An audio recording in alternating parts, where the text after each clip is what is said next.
Muy buen día tengan todas y todos ustedes transmitiendo en vivo desde la señal del 1180 de amplitud modulada, en vivo a través de mixlr.com, diagonal Radio Waps. Y bueno, usted nos ve en este momento a través de Facebook Comunicación Radio Waps. Buenos días, hoy es jueves 29 de abril, a punto de finalizar el mes. Y bueno, qué mejor compañía para platicar las noticias más relevantes en esa semana a escala nacional y local. Y bueno, me refiero que en esa ocasión contamos con la presencia virtual de la maestra Gladys Navarro y bueno, nos va a platicar acerca de los pormenores que están sucediendo en este momento. ¿Qué tal, maestra? ¿Cómo está? Buenos días.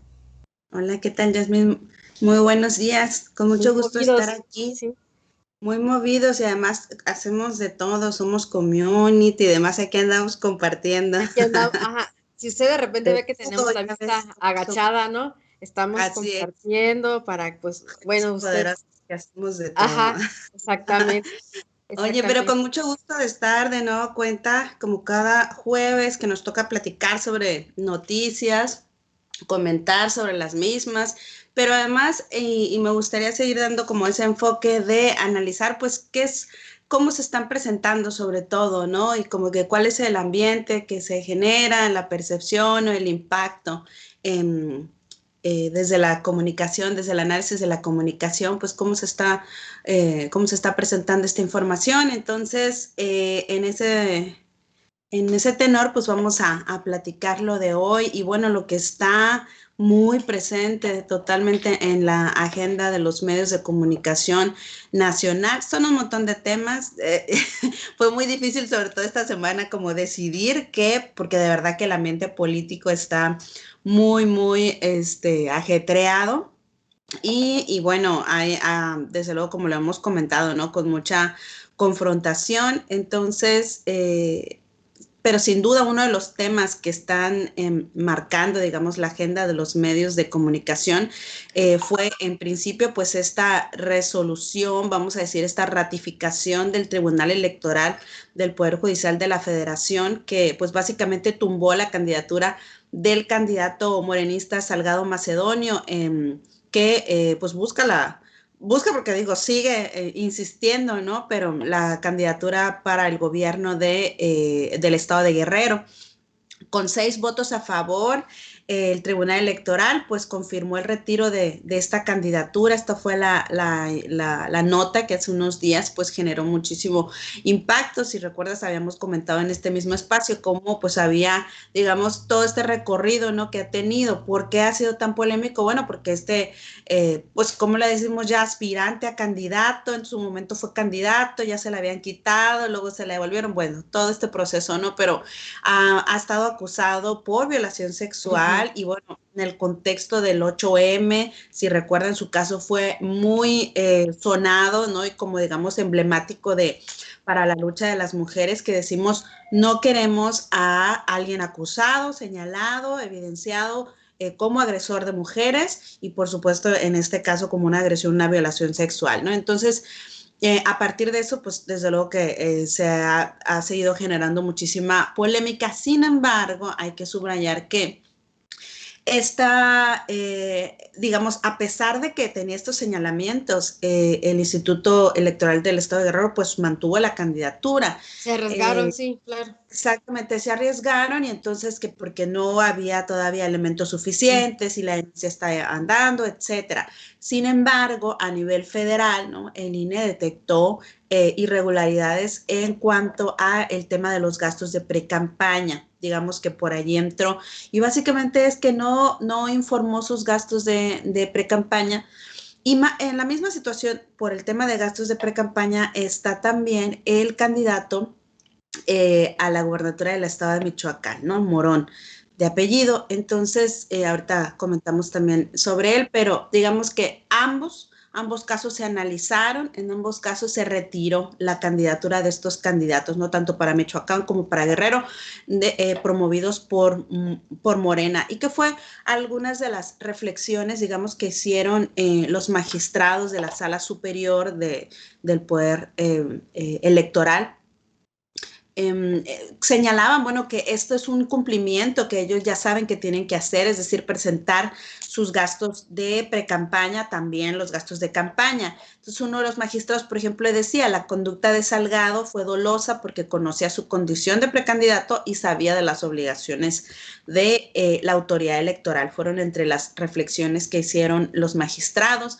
Dice, se advierte en una nota de Forbes, se advierte que el precandidato negó la obligación de rendir el informe. Días antes de la sanción presentó apenas el informe de precampaña en ceros. Entonces, digamos que por allí fue la forma en la que se bajó esta candidatura. Esto comentan, afectó, digamos, la equidad, es lo que señalan los magistrados, afectó la equidad y la transparencia de la elección y sobre todo vulneró el sistema de fiscalización de la autoridad electoral. Ahora, digamos, en las declaraciones, confrontaciones y todo lo que se generó a partir de esto, lo que hemos podido identificar es que obviamente hay pues un sentido tal vez de triunfo, de gusto de un sector que se sentía ofendido por esta candidatura o que estaba pugnando porque se cayera, ¿no?, esta candidatura por los señalamientos, ojo, de violación sexual, de agresión a mujeres. Sin embargo, al final no fue por eso, ¿no?, sino fue por ese tema de gastos de precampaña. Entonces sí hay como que un sentimiento también de incomodidad por otro lado, ¿no? Pero yo entiendo, y esta es mi interpretación también, de que, bueno, al final de cuentas esta fue como la ruta que se encontró. Además de eso, esta fue la ruta que se encontró. Pero ahora, ¿qué es lo que ha generado, digamos, esta determinación de las autoridades electorales federales, pues que sean acusadas o que sean señaladas también de que pues están afectando la contienda, la democracia, ¿no? La verdad es que cuando se informó sobre esto hace apenas un par de días, si ubicas o si te tocó por ahí observar la mañanera, hubo fuertes señalamientos, cuestionamientos parte del presidente hacia el tribunal, hubo descalificaciones severas, muy severas, sí. Muy severas, señalando, digamos, que estaban afectando nuestra construcción de la democracia, nuestra democracia.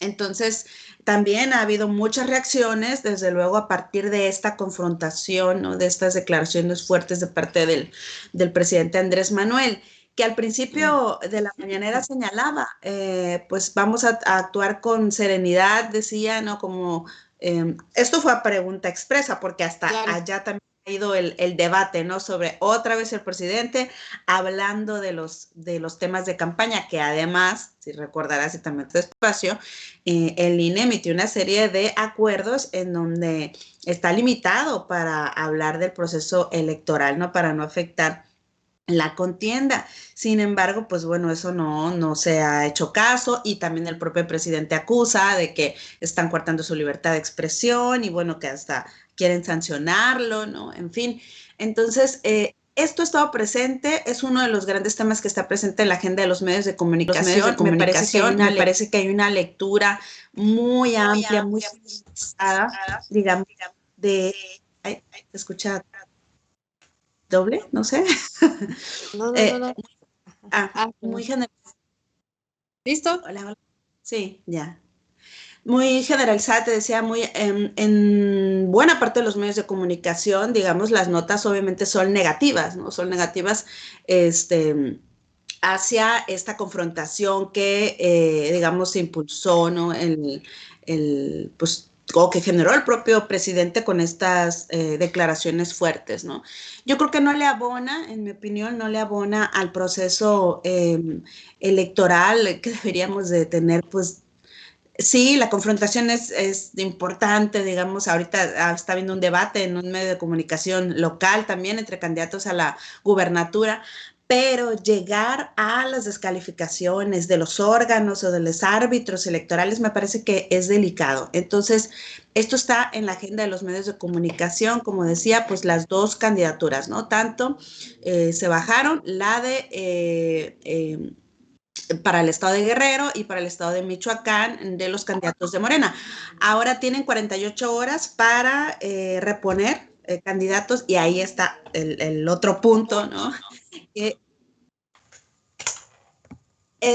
ahora se está acusando, se está señalando de que podrían poner a sus hijos, sus respectivos hijos. Imaginarás cómo se ha armado la polémica, porque, perdone, pero yo creo que están pasando por mi colonia vendiendo No, pero bueno, no te preocupes, por acá también algunos detalles técnicos, ¿no? Y sí, efectivamente ya hasta pusieron nombre, ¿no? A la o próximo candidato, ¿no? Que sí, pues, al que al parecer en el caso, por ejemplo, de Macedonio sería su hija y en el caso de Morón están hablando de que sea su hijo. Entonces, esto por supuesto que esto se está generando apenas en estas horas. En el caso de Morón ya dijo que no va a ser. En el caso de Salgado Macedonio, lo que levantó, digamos, las suspicacias fue un tuit de la hija que hablaba, no soy Juanita, palabras más o menos, ajá, pero apoyar al padre, etcétera. Y están por anunciar quién va a ser. Entonces, por supuesto que, en mi opinión, en el caso de que sea así, de verdad, pues que tampoco le están abonando ellos mismos a lo poco que tengan ya de credibilidad, ¿no? Porque evidentemente quienes estarían detrás de ellas, pues serían ellos. Entonces, pues esto nos habla de nuevo cuenta de una simulación de los candidatos. Entonces, ese es uno de los grandes temas que ahorita está, que vamos a ver digamos, cómo se resuelve, cómo ellos, a quién finalmente ponen de candidato los partidos políticos, pero creo que el daño está hecho en cuanto al partido político, ¿no? A Morena y por supuesto a ellos, pero me parece que no precisamente porque sea como digamos, la parte negativa de la sociedad o por esta confrontación, sino porque verdaderamente hay argumentos, hay casos, hay un fondo que se estuvo analizando y bueno, pues hay que atender la legalidad, ¿no? Sin duda que hay una carga política que se ha utilizado, me parece, estos dos temas, ¿no? En el caso de la candidatura de Salgado Macedonio también, pues ha sido un tema que lo han explotado mucho la oposición. Pero no es que no tenga razón, ¿no? Es decir, hay casos, hay un fondo, hay argumentos, y digamos ya lo último, pues es por la falta de presentación de los gastos de pre-campaña, y además ya sabían. Por supuesto que en su defensa ellos han argumentado que es un castigo, y el propio presidente así lo decía, que le parecía muy severa, ¿no? La sanción. Pero la verdad, en mi opinión, en un México donde históricamente, muy lamentablemente, ha reinado la corrupción y justamente donde ha privado la rendición de cuentas, en algún momento de verdad esto tiene que parar y tenemos que estar avanzando en transformarnos sobre ello. Tenemos que ser un país, una sociedad, o sea, cada vez más acostumbrada de verdad a cumplir en cada uno de los niveles, ¿no? Nos cuesta mucho a lo mejor la organización, el revisar, en el mejor de los casos, si es un tema de falta de organización, un tema de cuestión, porque eso también pasó a nivel local, si recuerdas, lo comentamos con el candidato Víctor Castro también, que había aparecido en ceros, pero ya se subsanó esa situación. Puede ser culpa de los asesores, culpa de quien lleva las finanzas, pero independientemente de eso, o sea, la ley es la ley, se tiene que cumplir. Entonces ellos sabían que cabía esta posibilidad. Entonces, como decía, me parece que tiene que haber pues también sanciones ejemplares, ¿no? El problema aquí, reitero, es que está la carga política, ¿no? El uso político que se le ha dado, y por supuesto que todo esto es material para la oposición, PRI, PAN, PRD, ¿no? Todos los partidos opositores, y que estén utilizando estos casos, ¿no? Para golpear también al partido en el gobierno, a Morena, ¿no? Y por supuesto, si a eso le agregas las declaraciones fuertes del presidente, pues entonces esto se vuelve un caos, ¿no? Como se está volviendo. Y creo que repercute también, desde luego, a mí me parece, en el ánimo de la ciudadanía. O sea, está observando esta confrontación, y ahí es donde creo que está como lo preocupante, que las y los ciudadanos empiecen o se agudice quizá esta apatía y este desánimo por participar en el proceso electoral. Y cuando hablo de la participación me refiero al voto, al estar dando seguimiento, al conocer a sus candidatos y candidatas, al participar de algunos ejercicios que realicen, encuestas, preguntas, ¿no? En fin, y por supuesto al darle seguimiento al resultado de la elección, porque la democracia, lo hemos dicho, no termina, o el sentido, digamos, democrático el día que vamos a, nuestra participación el día que vamos y votamos. Allí empieza apenas, porque hay que darle seguimiento a quienes nosotros elegimos que van a ser nuestros representantes populares. Entonces, pues creo que todo esto no le abona, como decía, al clima, ¿no? de participación y de entusiasmo que deberíamos de tener como ciudadanía. La verdad es que tú le preguntas a mucha gente te dice, estoy harta de la clase política. O sea, no confío, ¿no? No creo que vayan a cumplir sus promesas. Yo estuve participando, sí, platicando con gente, ¿no? Te dice, yo participé en tal y no me cumplieron, y no sé, incluso ha habido gente que dice, yo le invertí, ¿no? A la campaña, estuve sí. con lo poco de recursos y tal, y al final pues me desplazaron, en fin. Entonces, creo que, como decía, impacta mucho en el ánimo de la ciudadanía.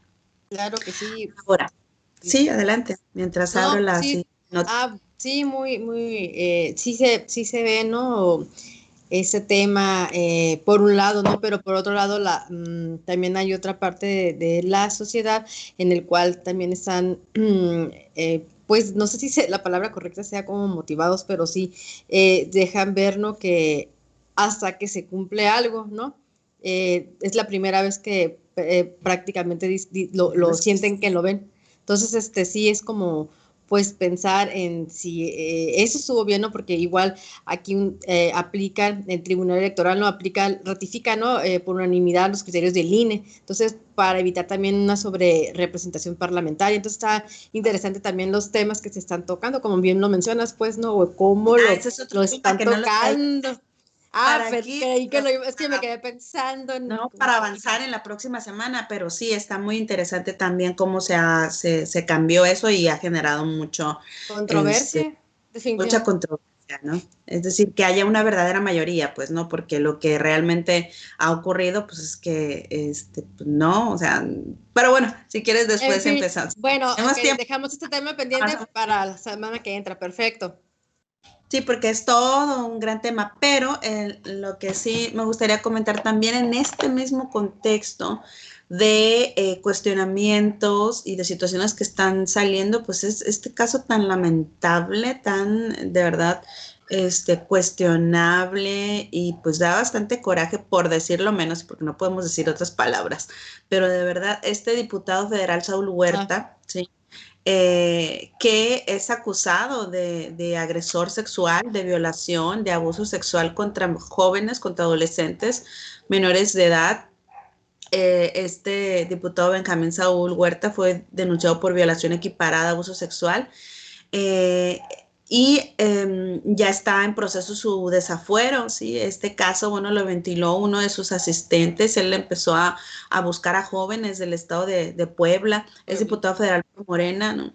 Y empezó a buscar a jovencitos para que fueran sus asistentes y con engaños se aproximaba hacia ellos y el escándalo, digamos, surgió a partir de una denuncia que con mucho valor, pues uno de los jovencitos se atrevió, estaban, pues ahí han circulado videos y demás, ¿no? De cómo, pues lo agredió en una habitación de un hotel. Él se atrevió a denunciar, a buscar apoyo a la policía y así fue como tuvo una detención. Después salió a dar la cara este hombre, este diputado, a negar los hechos y que era víctima, ¿no? De acusaciones. Todavía no salían los videos, pero después de eso aparecieron ya los videos donde en efecto, ¿no? Se ve cómo entran solos a esa habitación y bueno, también surgieron ya otras denuncias de otros jóvenes a partir pues de esta primera denuncia, ¿no? Al parecer pues es un modo en el que ha estado operando, ¿no? Así es que ya digamos, órganos al interior de la Cámara de Diputados, pues obviamente se han pronunciado en contra de este conductas y han exigido pues que darle cauce, ¿no? a la denuncia. Por ejemplo, la Coordinadora General de Investigación de Delitos de Género y Atención a Víctimas de la Fiscalía, ¿sí? Entregó la solicitud de desafuero ya en San Lázaro, ¿sí? Es la Fiscalía de la Ciudad de México, ¿no? Donde se presentó la denuncia, y ya hay 2 denuncias contra el legislador con licencia, y Huerta, como decimos, fue detenido en un hotel de la Ciudad de México justo cuando pasó esto, y el joven se animó. Después salió, pero ahorita está ya en ese proceso, ¿no? No está detenido, pero está en ese proceso de desafuero. Ya fue separado de la bancada de su partido, de Morena, de la Cámara de Diputados, y bueno, ya está también enfrentando un proceso en la Comisión Nacional de Honestidad y Justicia de Morena, que acordó suspender sus derechos partidistas.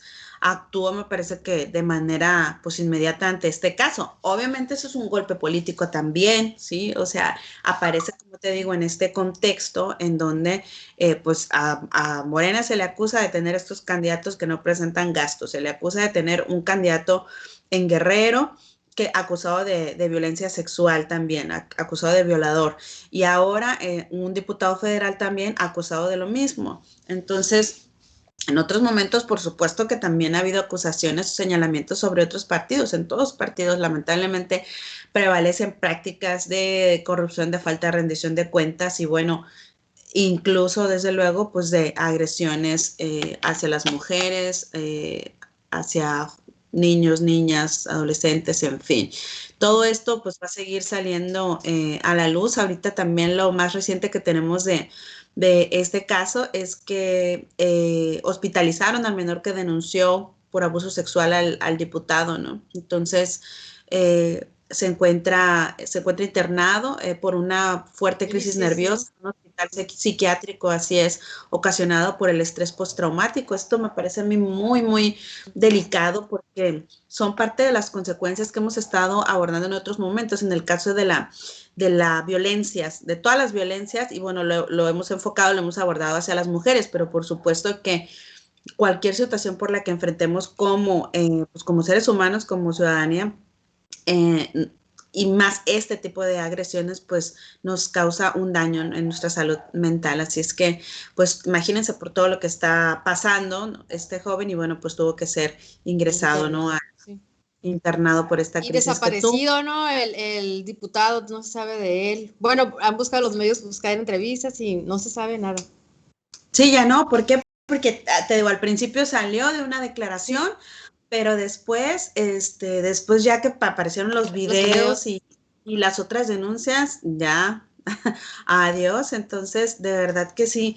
Y es o sea, ¿qué vas a decir? Pues que con qué cara te plantas y te defiendes. De verdad que no hay ninguna forma de juzgar ni nada, ¿no? O sea, de verdad, todo el peso de la ley que debe de caer sobre esta persona y todas las personas que cometen este tipo de atrocidades, ¿no? De abusos. Entonces, bueno, pues eso es algo de lo que está en el panorama nacional, ¿no? Algunas de las noticias, de cómo la están abordando los medios de comunicación. Es noticia de cada día, son noticias como llamamos de seguimiento, ¿no? Ahora qué va a pasar, ahora qué responde Macedonio, ahora cuál va a ser la decisión de Morón en Michoacán, y bueno, también las reacciones de los dirigentes de partido y cómo están utilizando pues también estos casos para buscar golpear y afectar electoralmente, ¿no? Sin duda esto se ha utilizado así. Y bueno, otro de los temas es el asunto, como siempre manejamos, la pandemia, ¿no? O sea, ¿cómo vamos? Y resulta que el martes de salud, en la mañanera nos informaron que ya se advierte, y aquí sí quiero ser muy responsable, ¿no? Se advierte que la pandemia va a la baja en México desde hace 3 semanas y media. Esto fue lo que informó el subsecretario Hugo López-Gatell. Sin embargo, hay que ser muy responsables con cómo tomamos esta información. Esta es la información oficial, pero no significa que la pandemia, o sea, haya desaparecido, tan es así que tenemos las imágenes terribles y la información terrible de otras partes del mundo. India, por ejemplo, o sea, cómo están sufriendo por decenas de miles de personas fallecidas y contagiadas de verdad, ¿no? Entonces, En México no ha sido el caso así, digamos, tan impactante en estas últimas semanas. Tenemos 3 meses y medio en donde se advierte, digamos, en el monitoreo epidemiológico, nos informan las autoridades, se advierte una baja y por supuesto que ha seguido la campaña de vacunación. Sin embargo, pues hay que tener mucho cuidado. Que se informó además que ya se logró vacunar a casi el 10% de la población contra el virus. Pues la verdad eso es un número importante, pero todavía bajísimo. O sea, es decir, falta más del 90% de la población. Entonces, ya se está llegando a la meta, sí, de las personas adultos mayores. Se informó que para el mes de abril se iba a concluir con la vacunación a las personas más vulnerables, es decir, mayores de 60 años, y en ese sentido, pues sí, se está cumpliendo con ellos, aunque todavía faltaron varios millones de personas que no quisieron, adultos mayores que no accedieron a la vacunación. Así es que ahí sería importante, ¿no? Como insistir en pues eso, la necesidad de la vacunación. ¿Qué más es lo que nos han dicho allí? Bueno, a pesar de eso, sí insistieron las autoridades, la epidemia continúa y hay que seguir, hay que mantener las medidas de prevención. Son 14 semanas, es decir, 3 meses y medio en lo que han advertido la reducción de la pandemia. Ya el 35% de la población, digamos, por el contagio, ¿no? En México ya tiene inmunidad natural contra el COVID. Eso es otra de la información que se nos informó, el 35%. Pero también si comparamos, pues yo creo que eso es un número que tampoco nos debe de generar como un alivio, ¿no? O sea, un alivio que nos lleve a dejar de cuidarnos. Entonces, eso no tendremos que tomarlo así. También presentaron un estudio realizado por el Instituto Mexicano del Seguro Social con más de 24,000 pruebas en sangre, ¿sí? Y las autoridades informaron que si bien ha avanzado, digamos, este porcentaje de quienes ya tienen inmunidad, todavía es bajo, ¿no? Entonces, se puede alcanzar un mayor porcentaje en la medida en la que se avance en la vacunación. Es decir, a partir de este estudio, pues se identificó ese 35% de inmunidad ya de la población, pero falta todavía, ¿no? Mucho, así es que es importante que sigamos cuidándonos. Ahora, en las cifras, los fallecimientos por COVID se elevaron a nivel nacional 215,918 casos. Aproximadamente ya en estos días llegamos a superar los 215,000, ¿sí? Y en el caso de Baja California Sur, ¿qué fue lo que nos dijeron las autoridades? El semáforo no se movió, diferenciados por municipios. Tenemos en La Paz el semáforo 4, digamos en el nivel 4 muy alto, y para Los Cabos, Loreto, Comondú y Mulegé tenemos el nivel 3 amarillo, que es el alto, ¿sí? El naranja es para La Paz. Y en las cifras actualizadas tenemos que permanecen activos a esta semana 488 casos. Ya sumamos 1,444 lamentables defunciones, y en lo que va de la pandemia ya tenemos 29,797 casos acumulados, los que se han registrado. De esos, 27,867 se han podido recuperar afortunadamente. Como decía, pues superamos a nivel nacional las 216,000 defunciones, y los casos confirmados a nivel nacional pues ya suman 2,336,608 casos, ¿sí? Así es que pues todavía nos falta un largo camino por recorrer.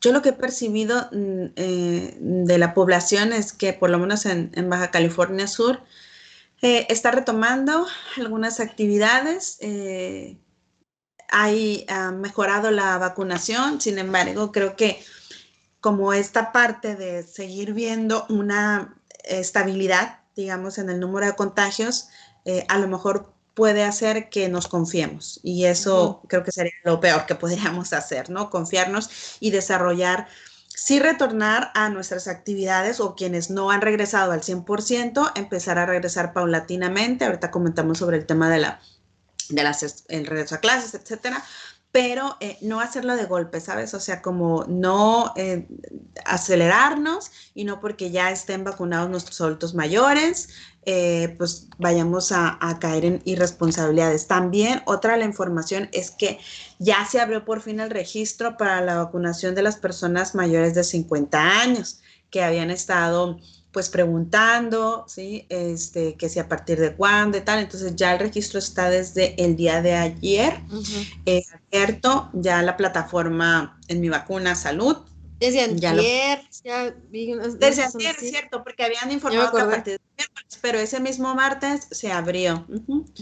Entonces, en cuanto a la vacunación, ya en Baja California Sur se realizó la aplicación de la segunda dosis para Todos Santos. El día de ayer llegaron 4,000 dosis de la vacuna Sinovac, y seguramente también estarán por llegar más dosis de la vacuna de AstraZeneca, porque esa es la que se aplicó en La Paz, si recuerdas, en la Torres Quintero. También ya el día de hoy, si no me equivoco, están ya empezando la vacunación en la UAPS. Sí. También. Ya de la vacuna, pues la vacunación para las personas mayores de 60 años, es decir, la segunda dosis. En eso van. Ya en la parte norte quedó la aplicación de la segunda dosis para el caso de los municipios de Mulegé. Todavía hay un rezago de vacunación que falta para personal del sector médico privado. Y allí se ha hecho mucho énfasis también de por qué no todavía se avanza, ¿no? Porque al final ellos están teniendo también contacto con mucha población, y bueno, es importante que se contemple. Y en el caso de lo que viene, yo preguntaba en la conferencia de prensa del sector salud del estado si ya había como este plan de vacunación. Lo que tenemos para, digamos, la única información que se nos ha proporcionado es que el próximo mes nos va a tocar a Baja California Sur la vacunación al personal docente, administrativo, el personal de las escuelas, ¿no? De todo el sector educativo. Eso va a ser para el próximo mes, pero preguntaba yo cuál iba a ser la estrategia o cuál va a ser la logística, y pues todavía no la tienen. Entonces, de verdad, pues que estamos igual con la incertidumbre, si van a ser en las escuelas, cómo van a nombrar, si van a nombrar por apellido, o sea, o de qué manera van a hacerle frente a eso, porque va a ser una población bastante numerosa, ¿no? Como ya está avanzando en los otros estados que platicábamos en la semana pasada, ¿no? Como son Campeche, Nayarit, ¿sí? Entonces, pues estamos todavía con eso, con la incertidumbre. Este miércoles inicia a nivel nacional la vacunación docente ya en los estados de Jalisco y también de Nuevo León. El martes empezó en Aguascalientes, en Baja California también, y bueno, ya son estos las semanas, digamos, en los que le va a tocar a otros estados. Empezó también este martes en Jalisco, decía, en Nuevo León, en Oaxaca, y bueno, ya para, ¿qué fecha nos toca? Para los docentes finales de mayo. Ajá. De mayo, los docentes de Baja California Sur. Pero también aquí, ¿qué es lo que yo veo que todavía no se ha reflejado mucho en la prensa, pero que es tema en la prensa local me refiero, pero es tema importante para que dieran seguimiento, es los cómo? Es decir, somos un grueso de la población, o sea, los profesores, pero además se va a vacunar a personal administrativo, digamos, a todo el personal que se requiere para la operación de los centros educativos, de todas las instituciones. Pero ¿de qué manera van a regresar? A nivel nacional se ha informado que va a ser voluntario, por ejemplo, en el caso de los niños, ¿no? A las primarias, a los jardines, que van a ser por grupos pequeños. Pero ¿cómo le vamos a hacer en los distintos niveles? Secundaria, preparatoria, la universidad. ¿Cómo va a ser? Va a ser por grupos, va a ser por apellidos, va a ser por medio grupo, va a ser, al final de cuentas, o sea, y yo recojo mucha incertidumbre también de muchos colegas profesores de distintos niveles. sí, estarán vacunados, habrá un riesgo menor, no de contagio, sino de impacto, digamos, de la enfermedad, ¿no? Porque el riesgo estará allí, pero habrá una población numerosa de jóvenes, de niños y niñas que pueden ser vectores de contagio. Entonces, ¿de qué manera se va a poder retomar esta actividad presencial? Entonces, que sin duda es importante, es necesaria, me parece ya digamos, por el tiempo hay muchas afectaciones, como decía, en la salud mental, en la dinámica de trabajo, en los niños, niñas, en los adolescentes, los jóvenes que requieren esta interacción también presencial, pero, pero siguen existiendo muchos riesgos. Por ejemplo, no nos han informado las adecuaciones en materia de infraestructura que se tendrán que realizar o que se están realizando, no sabemos ya, en diferentes instituciones, ya sea públicas o privadas. ¿Cómo? No sé si ubicas a lo mejor una de las fotografías que estuvo circulando por allí mucho sobre este regreso a clases en algún lugar por allí en la playa, ¿no? O sea, como unos Sí. campos en la playa y apenas así, ¿no? Pues nos gustaría que o se hubiera la posibilidad, y tenemos muchas costas, más de 2,000 litorales en Baja California Sur. A gusto dando clases en la playa y luego con Claro, el calorcito que se avecina. pero ese no es ese es nuestro escenario, pero las comunidades se concentran, ¿no? Muchas de ellas muy lejos de las zonas costeras. Así es que lo que tenemos, pues es esto, son salones, muchos de ellos con falta, incluso con fallas ya de infraestructura, es decir, que no tienen aire acondicionado o que tienen instalaciones muy viejas, en fin, de verdad que va a venir una tarea, o sea, compleja sobre el cómo vamos a poder regresar. No sé qué piensas tú. Sí, un panorama bastante complicado desde empezar las compras de los geles antibacteriales o revisar que el niño pues vaya, ¿no? Bien a la escuela pues con su cubrebocas o lo que vayan a indicar que se deba de poner. Pero fíjate que ahorita pensando en esos detalles y por lo que pasa a nivel mundial, no sé si nuestro país sea de los pocos, ¿no? Que también dejaron de dar clases de manera presencial. Lo que vemos a nivel, en los otros entornos internacionales, es el tema, y me haces pensar con esta parte, que cómo han tenido sus clases presenciales y en ese momento dicen ellos de que ahorita los que están contagiándose muchísimo son esta parte, tanto niños como jóvenes, ¿no? Entonces, sí, ahorita con esa parte de la infraestructura a lo que nos vamos a empezar a afrontar, enfrentar, ¿no? Entonces, sí se ve complicado porque no lo hemos vivido, ¿no? O sea, me pongo a pensar en lo que ya ha estado pasando en las otras naciones y cómo lo han llevado o solucionado, ¿no? Pero conforme avanza, comentan, ¿no? Que las cepas son más agresivas, las variables son de diferente índole, entonces no lo sé. Entonces, pues más que nada son reflexiones, como tú siempre dices, ¿no? Repensar en cómo ha sido todo este proceso desde casa, prácticamente no nos hemos visto. Me imagino que entre los mismos jóvenes sí se han visto, ¿no? Cuando van tal vez a un café o se juntan, ¿no? Pero no sabemos cómo vaya a ser.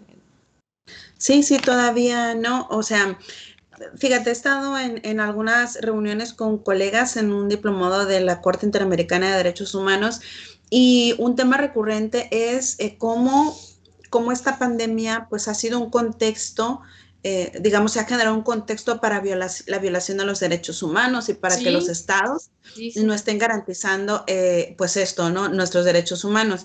Por ejemplo, obviamente está el tema de las violencias contra las mujeres, ¿no? Que ha sido un contexto idóneo, muy lamentable, ¿no? Porque se ha incrementado desde luego la violencia, todos tipos de violencias contra las mujeres en la pandemia, pero también está el tema del derecho a la educación, del derecho a un desarrollo integral de los niños, niñas, jóvenes, adolescentes. Entonces tienen un derecho a la educación y cómo pues se ha visto violentado por el contexto de la pandemia, cómo las autoridades pues al tomar esta decisión de que no estemos en clases presenciales, pues de algún modo, claro que han violentado este derecho.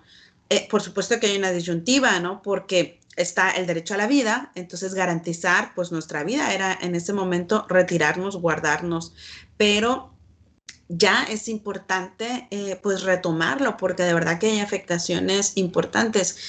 El tema del aprendizaje significativo que se esté logrando, de verdad hay que decirlo, es muy complejo, o sea, es muy complicado para todo el personal docente de todo el nivel, ¿no? Yo de verdad que todo mi reconocimiento para los colegas desde preescolar hasta el nivel universitario en donde nos toca, porque es muy complejo desde la planeación, la organización, el poder interactuar en una clase por todo el contexto, ¿no? Desde la cuestión tecnológica hasta algo básico, el ánimo.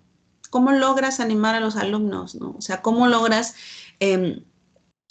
que trate de enfocarse en un tema, ¿sí? Cuando está en su casa, está en pandemia, está encerrado, tal vez perdió algún familiar, tal vez su papá, su mamá se quedó sin trabajo, tal vez está trabajando, o sea, él, entonces, o ella, en fin, cómo lograr la atención sobre una materia, sobre un análisis, cuando está pasando todo eso por la mente. Entonces, de verdad que es complejo para nosotros como docentes, cómo concentrarnos con todo lo que también tenemos que hacerle frente.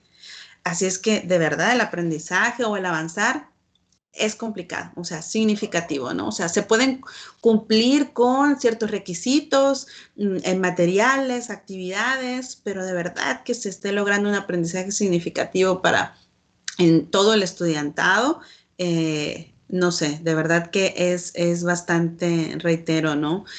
Complicado y creo que no está siendo posible, ¿no? No para todos. Entonces, y no hay culpables, me parece. Hay una situación, ¿no? Todos tenemos algún grado de responsabilidad, sí, pero hay una situación y la pandemia está marcando todas las actividades. Entonces, creo que es fundamental el regreso, pero el regreso en las condiciones más seguras que se pueda. Sí, porque si no, pues también podríamos enfrentar situaciones más adversas. Sí, Oye, sí. y antes de cerrar este tema para empezar con rapidísimo al asunto local, resulta que de la vacuna anti-COVID Pfizer, pues ya nos informaron que va a requerir una tercera dosis de refuerzo. Apenas estuve leyendo el día de ayer, ¿no? Informó el cofundador de BioNTech, ya ves que es la vacuna Pfizer, ¿qué fue lo que dijo, ¿no? Que van a requerir una tercera dosis, informó el doctor Ugur Sain, cofundador de la farmacéutica alemana BioNTech. En una rueda de prensa con corresponsales extranjeros acreditados en Alemania, dijo que la protección que brinda la vacuna Pfizer requiere de 2 dosis, pero se va haciendo menor lentamente con el paso del tiempo. Tenemos datos que indican que a los 6 meses la protección ya no es del 95, sino del 91%. Y a los 8 meses vemos que los anticuerpos que producen la producción merman claramente. Esto lo dijo textual. Dice, necesitamos una tercera dosis para llevar la protección de nuevo cerca del 100%. Esta tercera dosis debe aplicarse a los 9 meses de la segunda, ¿sí? O como muy tarde, al cabo de un año. Entonces, se le llaman una vacunación de refuerzo. Así es que, pues, aquí viene. Esto apenas está saliendo. Seguramente vamos a tener información en los siguientes días, porque pues a las personas que vacunaron con la Pfizer, pues van a tener que en 9 meses contados desde su vacunación, pues también recibir una vacunación de refuerzo. Pero todo esto me parece que hay que contextualizarlo, como sucede con la vacuna de la influenza. O sea, si ubicas, cada año es una vacunación de refuerzo. Y hay gente que todavía no quiere ponérsela. Entonces es cada año para evitar, ¿no? Alguna enfermedad respiratoria aguda. Así es por los meses de diciembre. Exactamente, mes de diciembre, efectivamente, aproximadamente, ¿no? Para que se pueda tener ese refuerzo. Y sí, a mí me parece que es como lo están mencionando, es un refuerzo. Ahora Así sí es. que no. Bueno, rapidísimo en el tema local, bueno, pues en el tema local está, por supuesto, dominando la agenda de los medios, la elección, el contexto electoral, cómo vamos y lo que viene próximamente van a ser los debates que está organizando el IE. Ahorita te comento, es el debate del 6 de mayo, el primero, así es. Entonces, está organizando el IE, como los candidatos, todos los candidatos se están preparando para este debate. Y hoy está, no sé si ya acabó, pero un debate, digamos, que hace medio de comunicación en radio, que tradicionalmente lo hacen, ¿no? Estos encuentros, entonces es como un primer ejercicio y ahí empezaron, por lo menos lo que alcancé a escuchar, como a hacer sus propuestas, a presentar sus propuestas más claras y también ya como a evidenciar, ¿no? Algunos negocios sucios también o conflictos de intereses, en fin, que pueden llegar a tener. Entonces, ¿qué hemos visto a lo largo de estas semanas y de estos últimos días? Pues que ha habido, me parece, anuncios de sumas para ciertos candidatos y ya como el ánimo un poquito más ahí de confrontación. Lo más reciente es que, por ejemplo, el día de ayer anunció la adhesión, la suma al proyecto del candidato Víctor Castro, del exalcalde de Comondú, del Tano Pérez, si ubicas, Venustiano Pérez, el exalcalde de Comondú, panista, que en un momento fue perredista hace mucho, en fin, y que ahora vuelven a coincidir, ¿no? Se sumó también semanas atrás, pues habíamos hablado de una suma también del sector empresarial, de un empresario, de ex líder de la Canaco. Y ahora, lo más reciente, digamos, o que ha causado un poco de ruido en algún sector, me parece que no ha pegado tanto, pero sí generó algo de especulaciones. No sé si viste por allí que reclamaron al candidato Víctor Castro a la gobernatura que aclarara sobre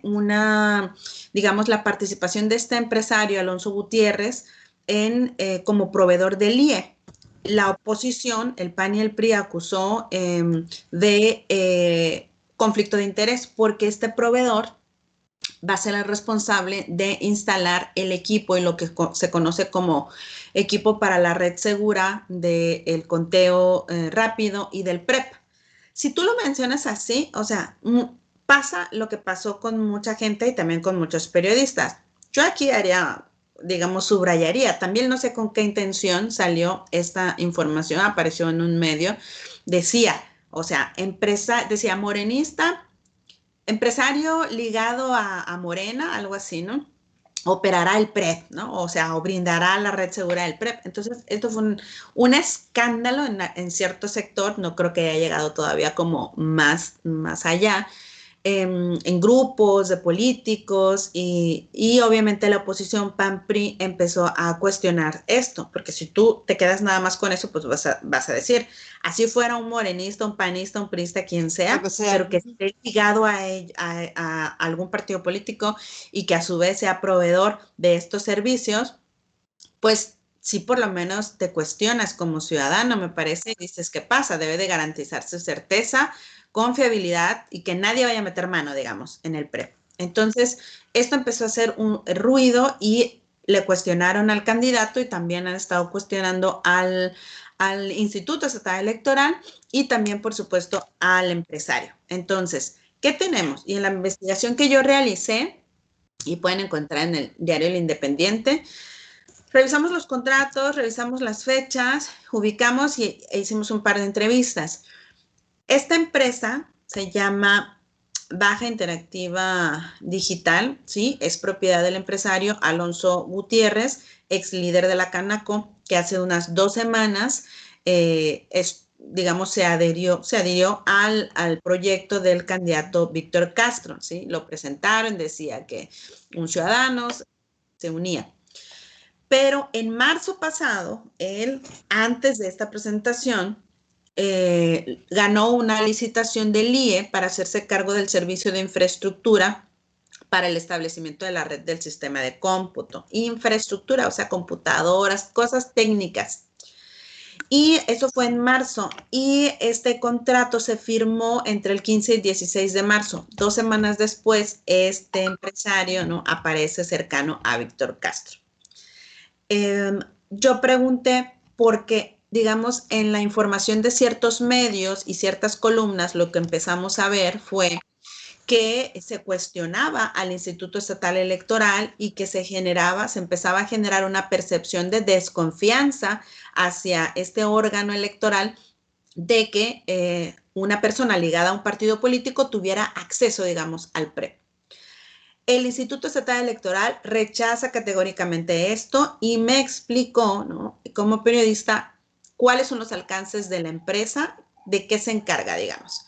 ¿Y de qué se encarga la empresa? Es de instalar esta infraestructura para poder, digamos, echar a andar, ¿no?, todo este tema de el PREP y la red.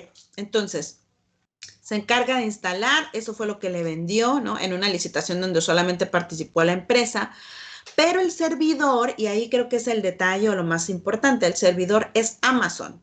Entonces, el empresario no tiene acceso a las claves, no tiene acceso al servidor de Amazon para cambiar algo, no tiene acceso, y no sé si lo estoy diciendo bien, ahí sí hay expertos en sistemas y me equivoco, me corrijo, pero así, exacto, hablé con expertos en sistemas también que me explicaron, y mira, para quienes nos escuchen, en resumen es como, te instalo el café internet y tú te encargas de operarlo, tu Instituto Estatal Electoral.